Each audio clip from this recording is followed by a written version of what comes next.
सियासत तो चलती रहेगी लेकिन इलाज भी बहुत ज्यादा जरूरी है। और डॉक्टर फरीहा एज पर रूटीन इतवार वाले दिन जिगर टावर मुल्तान में इन नंबरों पे राब्ता करें।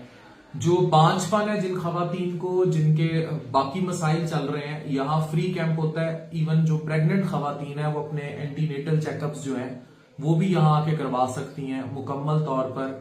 और ये फ्री होता है लिवर टावर की तरफ से, इसके कोई चार्जेस नहीं होते।